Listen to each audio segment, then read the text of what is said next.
Hola a todos y bienvenidos al canal El Crimen y su Mente. Soy la doctora María Fernanda Amaya, soy psicóloga forense y criminóloga. Los invito a todos a participar suscribiéndose, enviando sus ideas, sus comentarios, van a ser bienvenidos. Muchas gracias. Un joven de apenas 20 años, rubio de rostro angelical, detrás de esa apariencia se escondía uno de los asesinos más temidos de la historia argentina. Entre 1971 y 1972, Carlos Eduardo Robledo Puch acabó con la vida de al menos 11 personas.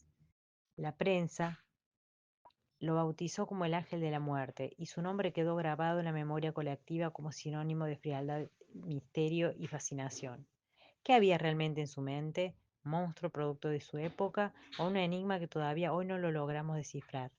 El caso de hoy, Robledo Puch, el Ángel de la Muerte.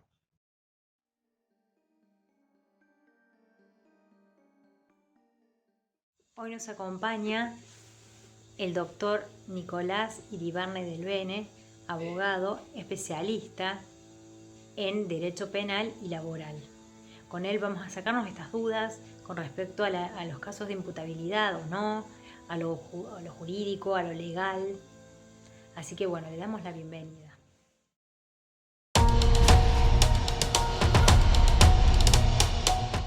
Muchas gracias, doctor Iribarne del Bene. Gracias, Nicolás, por estar acá. Lo primero que vamos a empezar es preguntando quién es Robledo Puch y por qué sigue siendo tan importante en la historia argentina. ¿Cuál es el peso que tiene y por qué llegó a tener tanta importancia en los medios?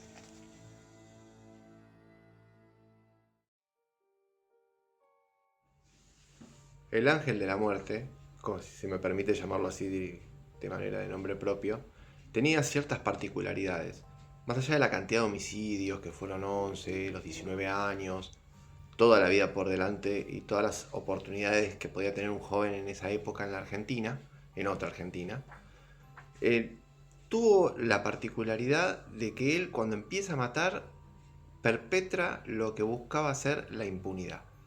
O sea, en esa época los delincuentes todavía, de hecho se vio más adelante, en la década del 70, cuando hubo una toma del penal de Devoto, que pedían mejores condiciones carcelarias. Había una época que se manejaban todavía los códigos entre el AMPA. Y Robledo Puch no los tenía. Él asesinó a sus cómplices, él, con tal de quedar impune, no tenía ningún tipo de código, ni siquiera de robarle a sus cómplices. Entonces, esa falta de códigos, hablando en ese mismo idioma, fue lo que generó en la sociedad, además de lo anterior, un shock muy importante.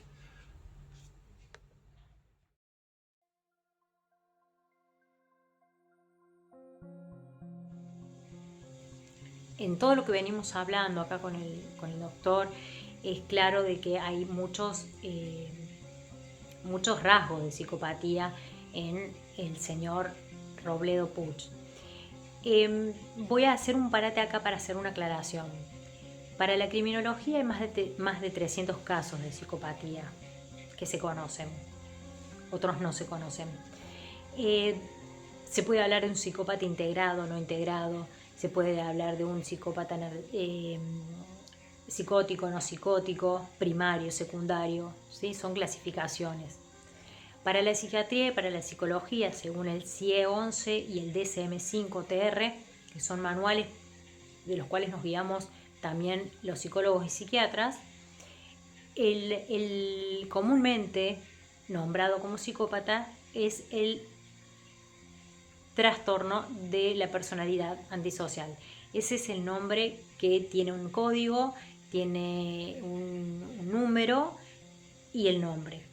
Dentro de este trastorno de la personalidad nos encontramos con el narcisista, nos encontramos con un sádico, nos encontramos con un montón con el perverso, con una cantidad de definiciones que, bueno, habría que ver esta persona Puch en cuál de todas va encajando. por así decirlo.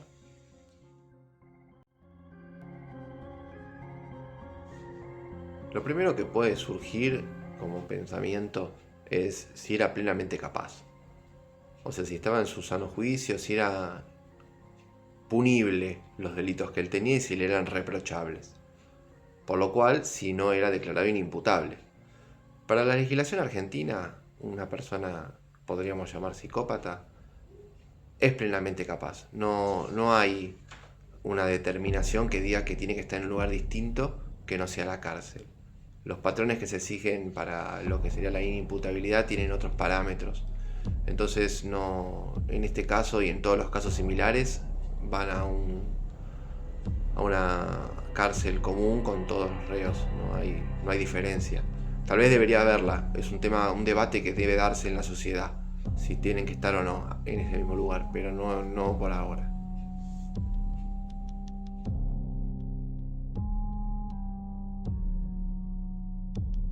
Entonces, volviendo al tema, muchos creen de que es una enfermedad, entonces merece un tratamiento. Eso es un tema para tratarlo en varios podcasts. Pero bueno, vamos a ver qué dice la ley acá con el doctor con respecto a si debe haber un tratamiento, si eso la ley lo avala, si es una persona que es por ser enferma, supuestamente, que ya hemos dicho que no es una enfermedad, es un trastorno, se merece una inimputabilidad o una imputabilidad. Bueno, ¿qué dice la ley con respecto a lo que es el trastorno de la personalidad antisocial o la psicopatía?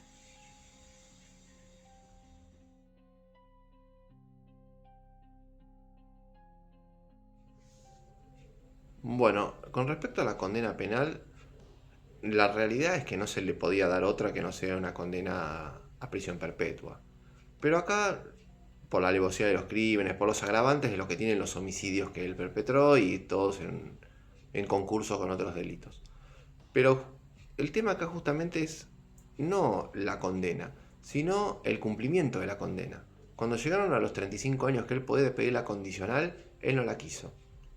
De hecho, hubo pericias que daban cuenta de que él no solamente no la quería, sino que era peligroso todavía.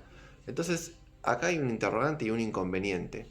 El sistema penal argentino está pensado para resocializar, para que el que está privado de la libertad, el reo, como se le decía antiguamente en el código, pueda volver a tener una vida.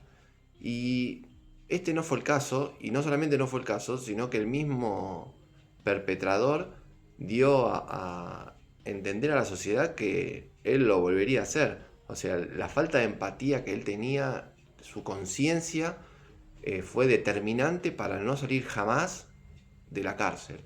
Y eso es un hecho que no se volvió a dar en tamañas imputaciones en ningún otro caso. Es un tema exclusivo.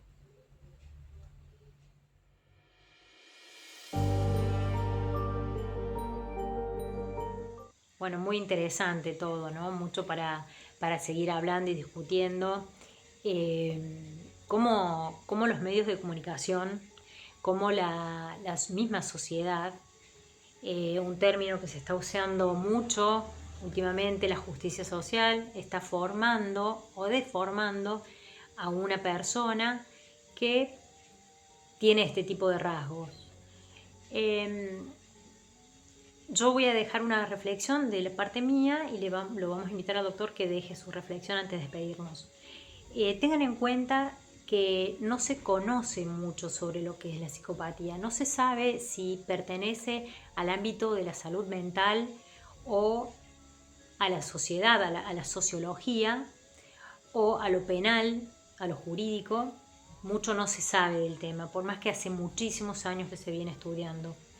También una forma que yo tengo de explicarle a muchos de mis pacientes que pasan por estas situaciones de parejas, de padres, de madres, de hermanos, de hijos, de relaciones psicópatas o psicopáticas, siempre les digo, hay varios reinos en nuestro planeta, el reino animal, el vegetal, el mineral y el psicópata.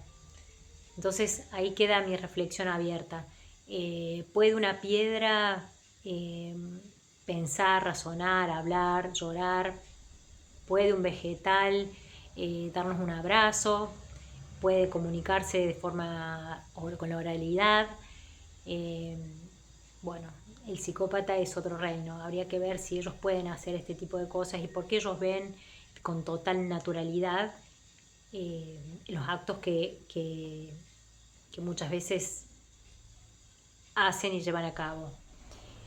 Tenemos para rato para hablar del tema, pero se nos acaba el tiempo. Doctor, muy agradecida porque esté aquí. Le pido que nos deje su reflexión, por favor.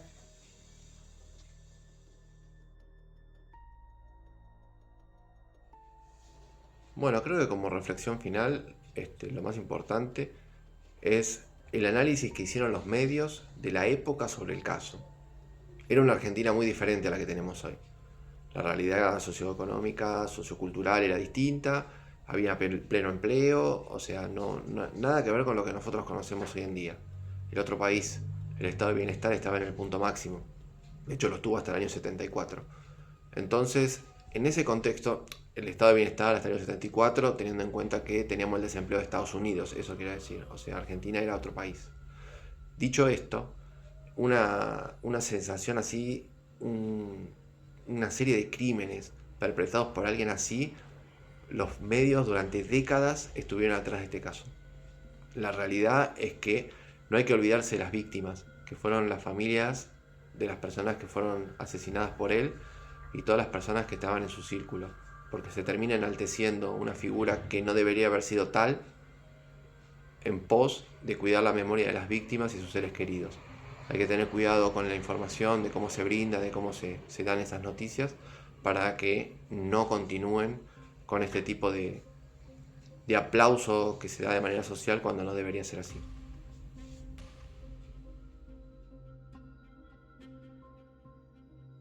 Bueno, agradezco muchísimo el aporte del doctor Iribarne del Bene Nicolás, te agradezco mucho. Acá abajo van a pasar los datos si necesitan algún asesoramiento, por supuesto, de lo que él dijo. Y yo me despido de todos ustedes hasta el próximo podcast y les agradezco mucho que opinen y que se suscriban. Muchas gracias.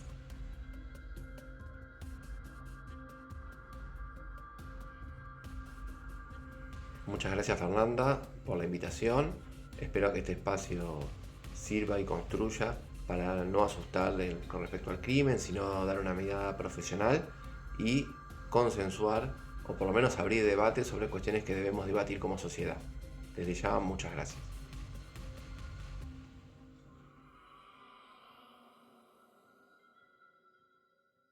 Bueno, muchísimas gracias. Hasta aquí hemos llegado. Espero que les haya sido interesante lo que hemos planteado el día de hoy.